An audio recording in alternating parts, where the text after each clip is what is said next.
Muito bem, estamos aqui de volta para a lição de número 2 da matéria A Família Cristã, do curso da ETAD, Escola de Educação Teológica das Assembleias de Deus.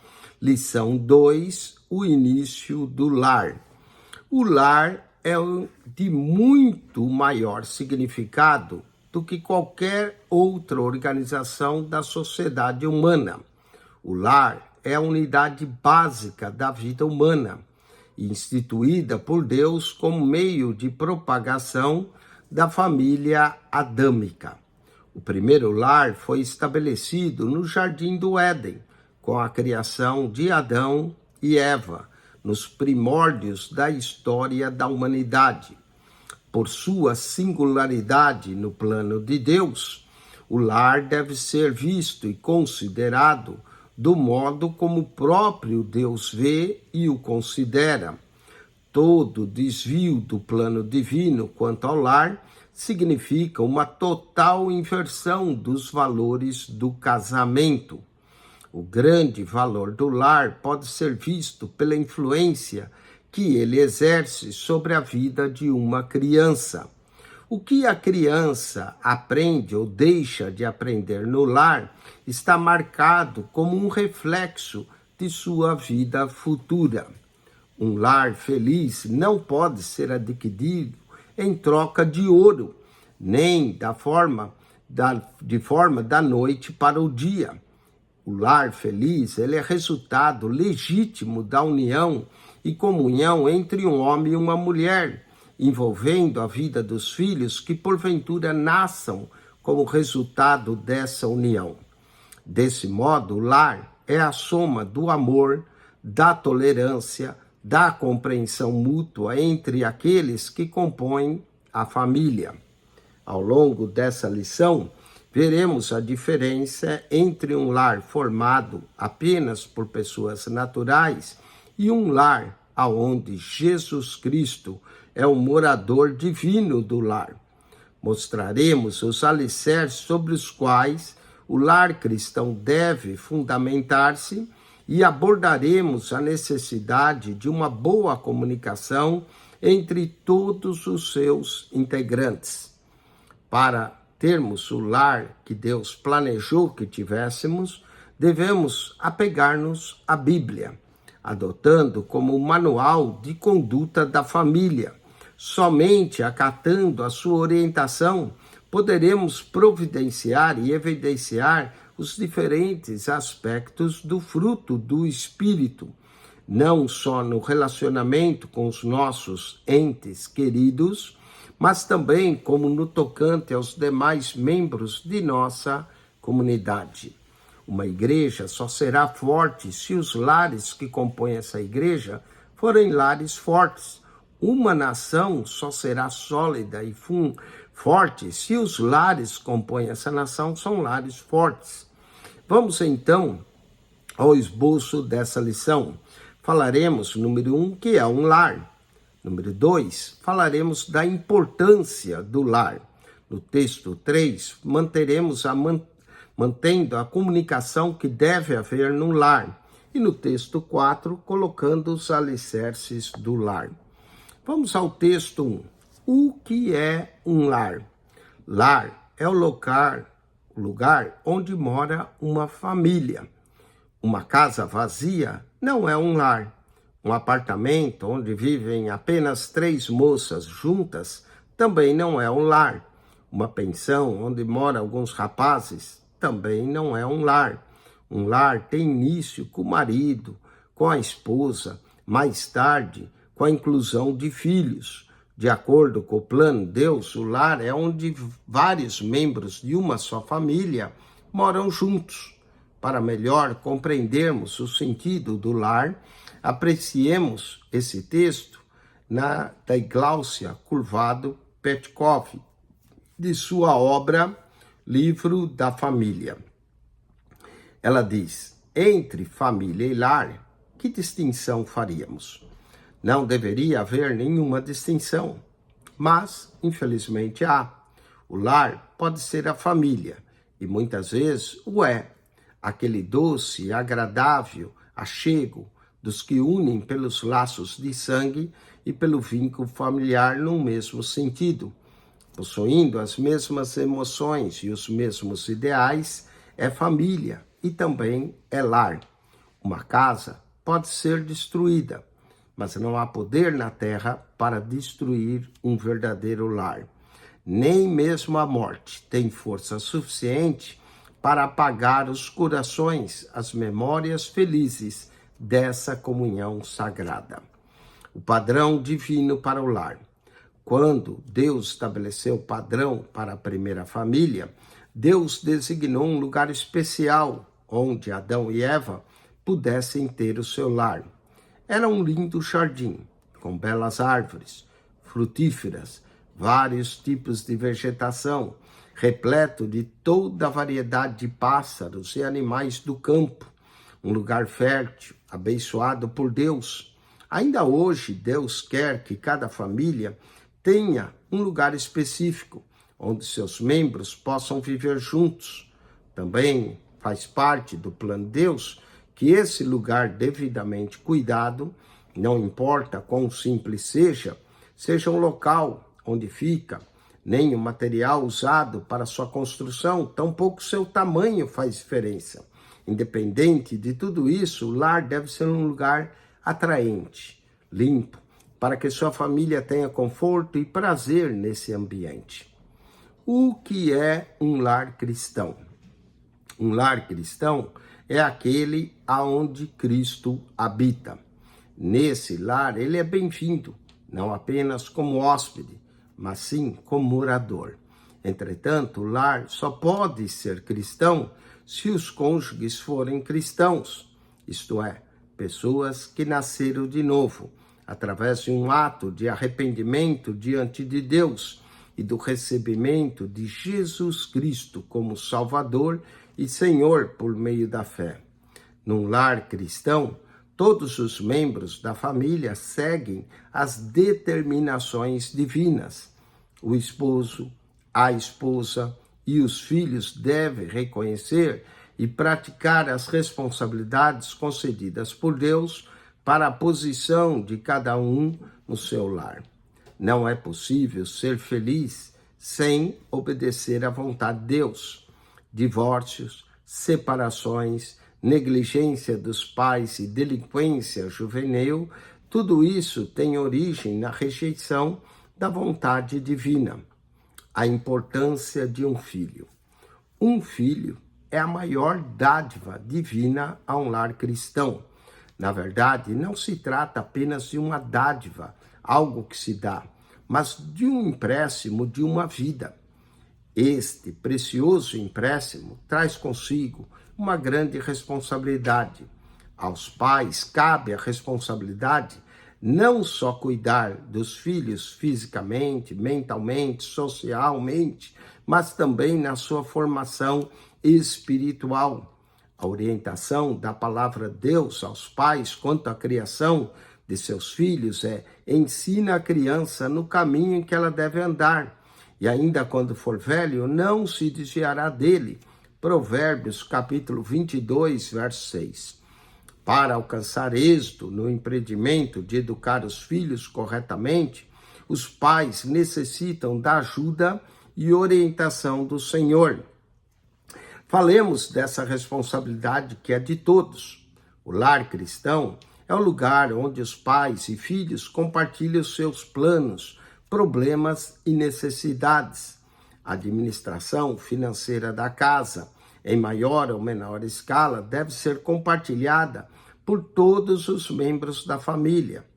Claro que o administrador principal do lar é o esposo, mas ele é auxiliado pela esposa como sua adjuntora.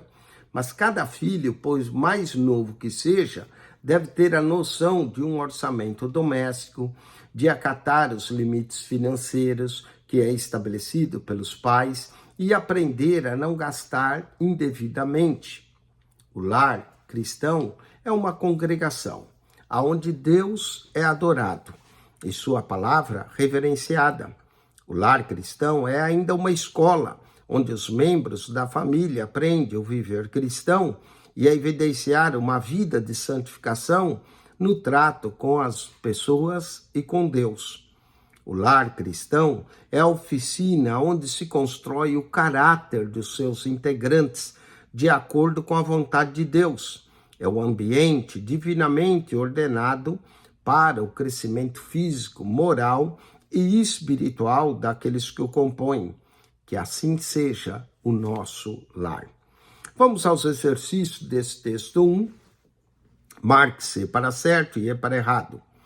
2.1. Lar é o lugar onde mora uma família. Uma casa vazia não é um lar, certo? 2.2. Quando estabeleceu o padrão para a primeira família, Deus designou um lugar especial onde Adão e Eva pudessem ter o seu lar, certo? O lar só pode ser considerado cristão quando Cristo faz parte dele, certo? Novamente.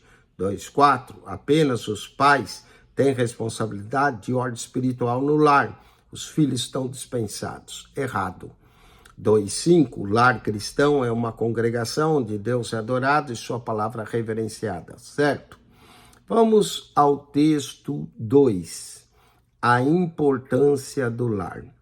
A doutora Margaret Mead, antropóloga mundialmente conhecida, relatou o seguinte: achamos uma forma de unidade a que chamamos lar em todas as sociedades conhecidas no mundo. Esse seu resumo pode levar-nos a indagar qual a importância do lar cristão. A essa possível indagação, destacamos os tópicos a seguir. Primeira importância do lar para a nação. Lares bem formados são o alicerce para uma nação forte e vigorosa. O lar foi a primeira sociedade organizada no mundo. Só depois surgiram escolas, igrejas, tribos, aldeias, cidades e nações. Anne Crisman escreveu: um lar pode ser comparado a um pequeno governo. O pai é o presidente, a mãe, a vice-presidente. Eles se ajudam mutuamente na administração do lar. Eles criam leis justas para as crianças possam ter um lugar para viverem sossegadas. Essas leis ensinam os filhos a serem ordenados e obedientes. Se as crianças adquirem o hábito da obediência no lar, obedecerão também a seus pastores, professores e autoridades da sua pátria. Para a sociedade depende do lar para sua existência. O lar produz os membros que a compõem e que mantém viva geração após geração. Um lar devidamente estruturado provê o treinamento necessário às crianças para que sejam úteis à sociedade. O tipo de treinamento que os filhos recebem no lar determina o tipo de pessoas que eles serão no seio da comunidade. Desse modo, o lar fundamenta no bem e na verdadeira ajuda a desenvolver bons hábitos, que é o senso de obrigação, de amor, de lealdade e respeito para com os outros. Para a criança, o lar é de extrema importância para a criança, pois molda o seu caráter e a sua perspectiva de vida. Apesar dos problemas e desapontamentos que enfrentamos no mundo, é bom a criança saber que sempre pode voltar para um lar seguro, que ali ela é bem-vinda, que seus pais a entendem, a amam e tomam conta dela. Ali é o seu lugar. Um lar feliz, não importa se é numa choupana ou numa mansão, ela confere à criança o senso de segurança que ela necessita. Isso ajuda no bom desenvolvimento de sua personalidade. A criança precisa de amor, de cuidado, da felicidade que só um lar cristão bom pode oferecer, assim como o alimento. Assim, é muito importante para a sua saúde física e seu desenvolvimento. O amor dos pais, irmãos e demais parentes é sumamente relevante para a sua saúde moral, emocional e espiritual. Os pais devem preocupar-se em ensinar os filhos, não apenas por palavras, mas também pelas ações. A Bíblia apresenta relatos como: e andou em todos os pecados que seu pai tinha cometido antes dele, e seu coração não foi perfeito para com o Senhor Deus. 1 Reis, capítulo 15, verso 3 e verso 26. E fez o que era mal aos olhos do Senhor, e andou nos caminhos de seu pai, e no seu pecado, com que seu pai fizera pecar a Israel. Está vendo que a influência negativa do pai influenciou no filho.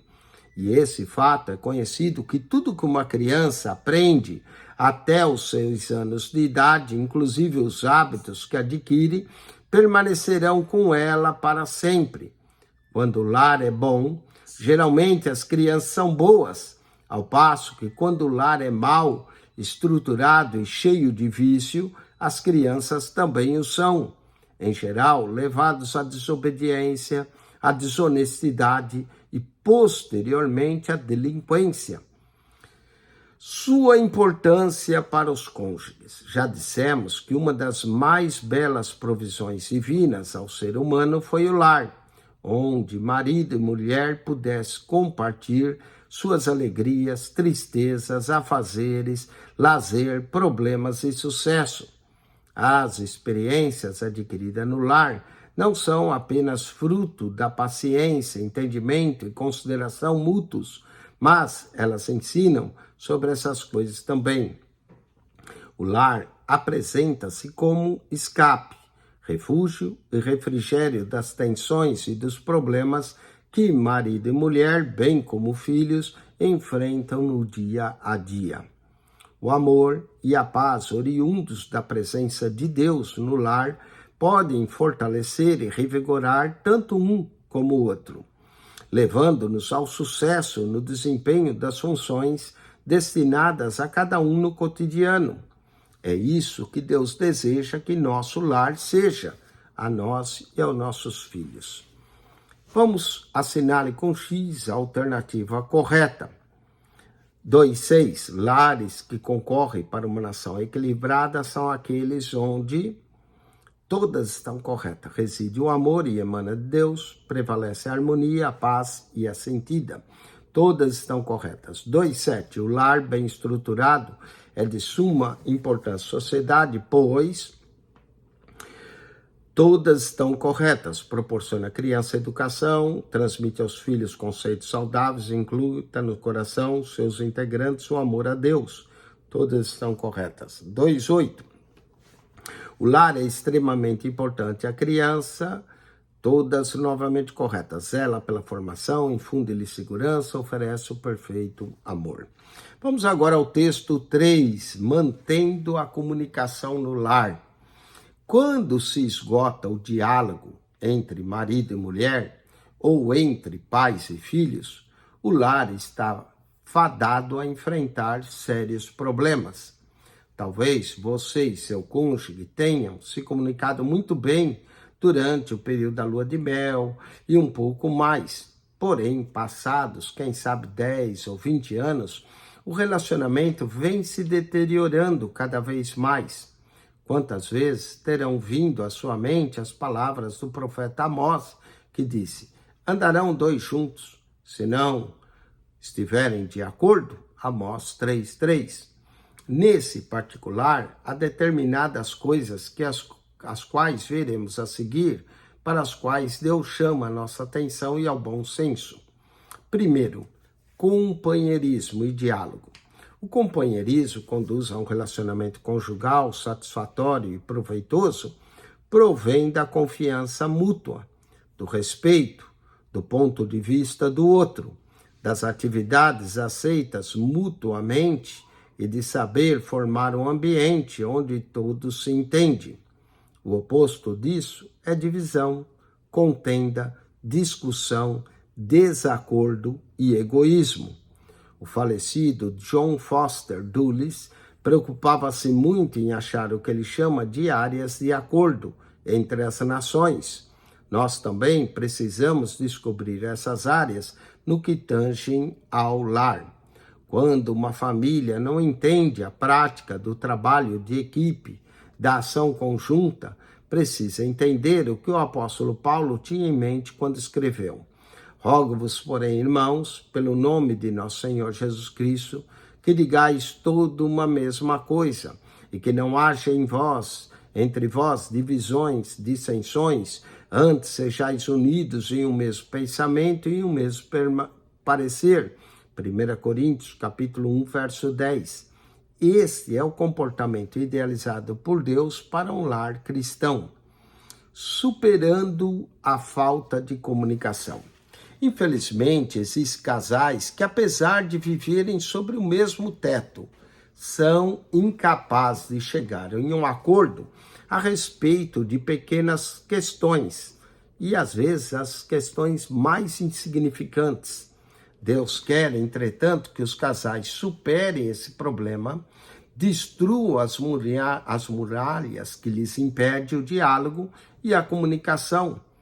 Para que isso aconteça, é importante que cada integrante do lar atente para o seguinte: primeiro, comunicar sinceramente seus verdadeiros sentimentos, propósitos e desejos, conhecer e ser conhecido, ouvir e compartilhar, compreender e ser compreendido.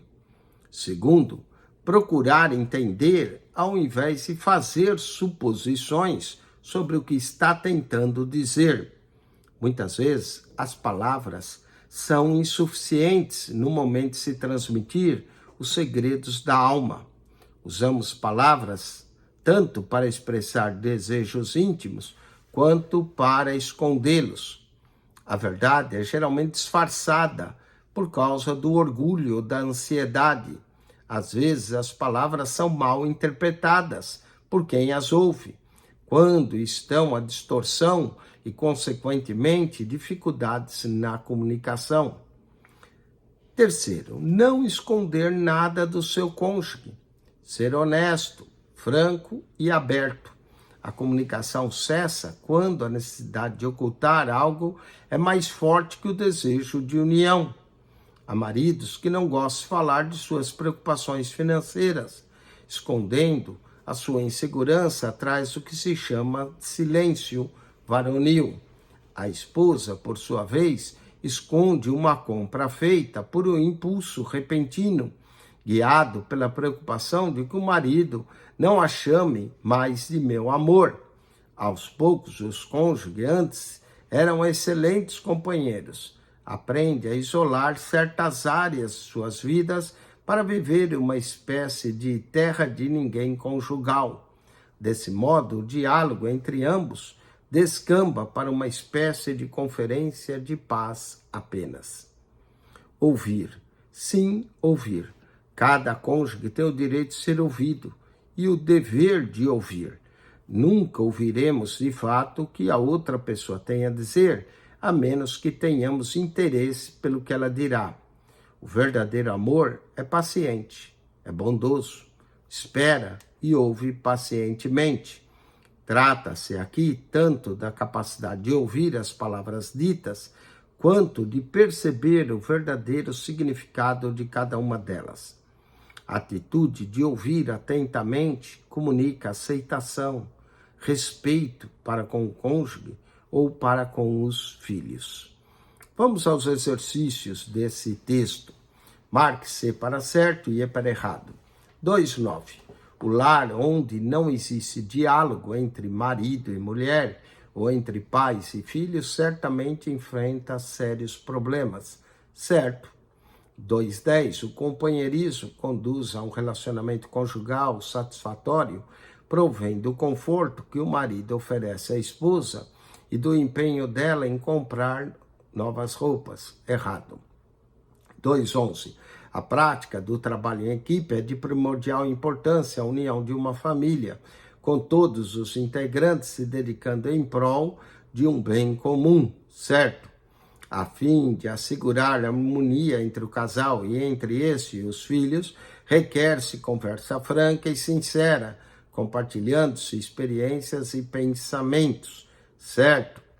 2.13. É prudente que o marido esconda da esposa a sua real situação financeira, seja ela boa ou má, considerando possíveis reações adversas por parte dela. Errado. Vamos ao texto 4. Vamos considerar ou colocando os alicerces no lar. Vez por outra, volta-nos na mente aqueles contos infantis envolvendo o encontro casual de um formoso príncipe com uma encantadora princesa. Ele, por meio de algum ato corajoso, conquista o coração e a mão da jovem e vive feliz para sempre. Sem dúvida, aqui trata-se de uma história para crianças inocentes. Entretanto, via de regra, são inúmeras as pessoas que pensam que a felicidade no casamento surge através de um passe de mágica. Só quando essa fantasia se depara com a realidade e os lindos castelos dourados desmoronam, é que as pessoas percebem que a verdadeira felicidade matrimonial é resultante das dificuldades e das lutas do dia a dia. Com isso, os pensamentos infantis desaparecem. Falemos de um desafio a ser vencido. Raramente as circunstâncias da vida a dois permitem que marido e mulher vivam como amantes eternos, na atmosfera sempre romântica dos contos de fada e das canções de amor. Ter um casamento feliz representa um desafio mútuo, superior à simples descoberta de um companheiro com quem se viverá feliz para sempre. Não muito depois das núpcias, os cônjuges percebem que o casamento é um teste para o seu caráter. Conclui naturalmente que um casamento feliz não depende apenas da escolha afortunada de cônjuges perfeitamente ajustados. Passam então a compreender que a felicidade conjugal é o resultado de um processo que se desenvolverá ao longo da vida inteira. Sabe que tem de submeter ao mesmo jugo e muitas vezes sacrificar a liberdade pessoal e os interesses próprios. Só agindo assim é possível alcançar a felicidade que o individualismo egoísta muitas vezes impede. Fatores importantes a considerar. Existem fatores quase que são imperceptíveis, mas, no entanto, são indispensáveis para o bem-estar do casal. Esses fatores são como alicerces sobre os quais vai se apoiar o casamento bem-sucedido, tais como: primeiro, a qualidade do amor dispensado a Deus. O motivo principal que deve unir duas pessoas no matrimônio é o amor. A Bíblia ensina que marido e mulher devem amar-se mutuamente. Tito 2,4, Colossenses 3,19. Todavia, esse amor só será verdadeiro se for proveniente do amor a Deus. A ordem do Senhor Jesus foi: amarás o Senhor teu Deus de todo o teu coração, e de toda a tua alma, e de todo o teu pensamento. Esse é o primeiro e grande mandamento. E o segundo, semelhante a esse, é: amarás o teu próximo como a ti mesmo. Mateus 22, versos 37 a 39. Todo aquele que diz amar a Deus, ou mais do que isso, aquele que sente profundo amor a Deus, jamais impedirá que o reflexo desse amor alcance o seu cônjuge. Henry Drummond escreveu num folheto do século XIX intitulado A Maior Coisa do Mundo, onde compara o amor tratado em 1 Coríntios 13 como a luz. Segundo ele, se permitirmos que essa luz passe através de um prisma de cristal, ela emergirá de outro lado, dividida em seus componentes, o vermelho, o azul, o amarelo, o violeta, o alaranjado e todas as demais cores de um arco. O arco da misericórdia de Deus. O apóstolo Paulo passou o amor por esse prisma de Deus e o fez surgir de outro lado, dividido em seus elementos. Henry Drummond chamou isso o espectro do amor, dividindo em 9 componentes. Primeiro, paciência. Paciência é o amor paciente. Segundo, benignidade, que é o amor benigno, que procura o bem do outro. Terceiro, generosidade, que é o amor que não age com mesquinhez. Quarto, humildade, que é o amor se não ufana, não se ensoberbece. Quinto, delicadeza, que é o amor que não se conduz inconvenientemente. Sexto, altruísmo, que é o amor que não procura os seus interesses. Sétimo, moderação, que é o amor que não se exaspera. Oitavo, simplicidade, que é o amor que não se ressente do mal. Nono, sinceridade, que é o amor que não se alegra com a injustiça, mas regozija-se com a verdade. O estudo do chamado espectro do amor faz-nos compreender melhor que à medida que demonstramos nosso amor a Deus, demonstramos igualmente o nosso amor ao cônjuge. O apóstolo João disse que o amor procede de Deus. João 4, verso 7. Deus é a fonte do amor que une um homem a uma mulher para torná-los uma só carne. O amor de Deus, o qual estamos embutidos, permeará todo o nosso relacionamento com o cônjuge e os filhos.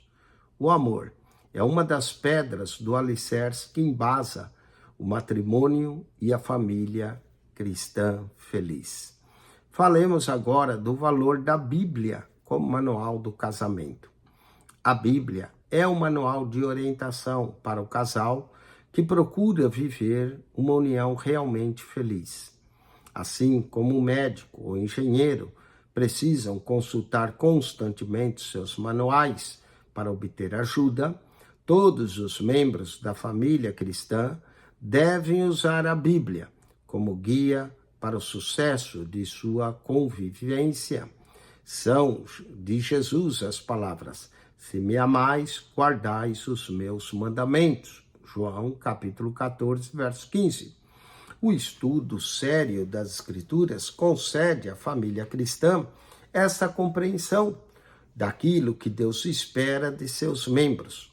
Vamos aos exercícios. Marque-se para certo e para errado.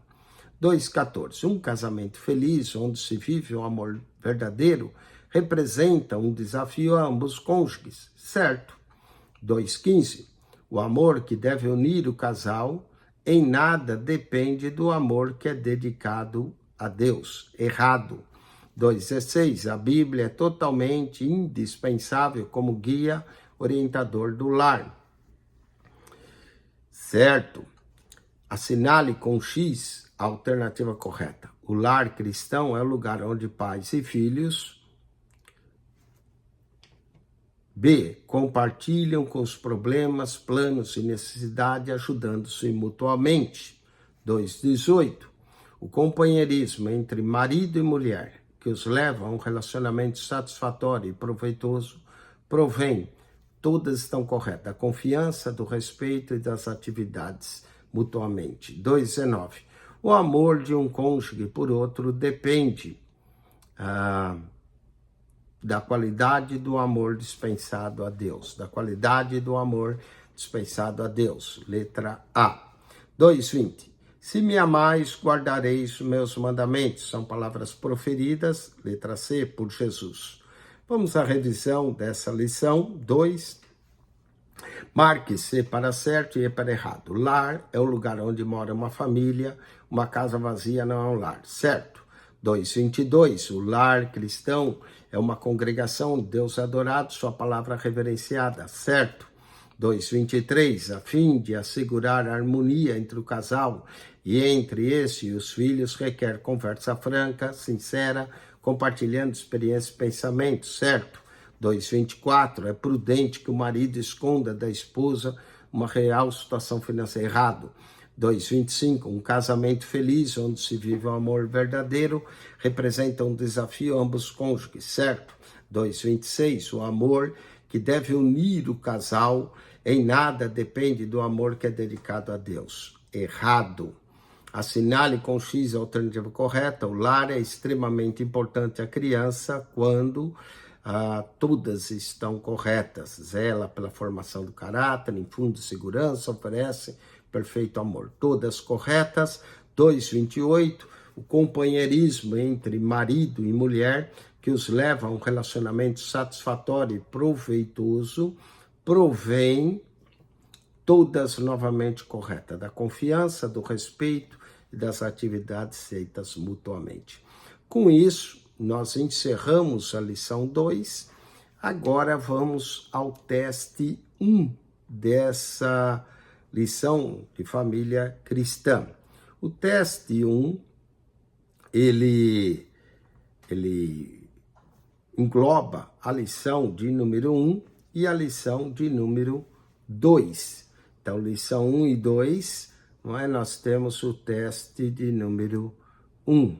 E aí nós vamos fazer agora a revisão. O aluno deve prestar bastante atenção nessa revisão que nós vamos fazer para que você seja bem sucedido.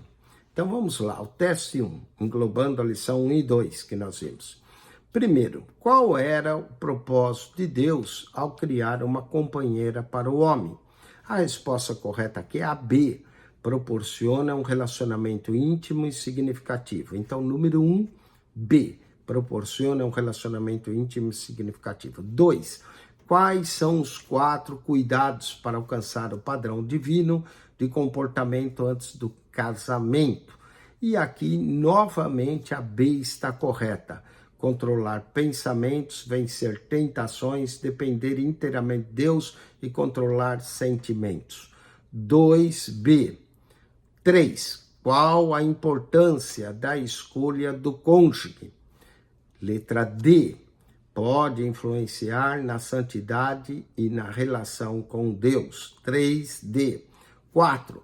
Qual a importância da cerimônia perante a igreja no casamento? É a letra C aqui, a 4 é C, indica o reconhecimento da instituição divina do casamento e a busca da orientação de Deus. 5, qual é o objetivo primordial do casamento? Letra C, fundir 2 pessoas em uma unidade harmônica e criativa. 6, qual é um dos propósitos do casamento? Letra E, procriação da espécie humana. 7. O que é contrário aos ensinos das Escrituras e reprovado por Deus? Letra C. Divórcio frequente e troca de esposas. Divórcio frequente, troca de esposa. 8.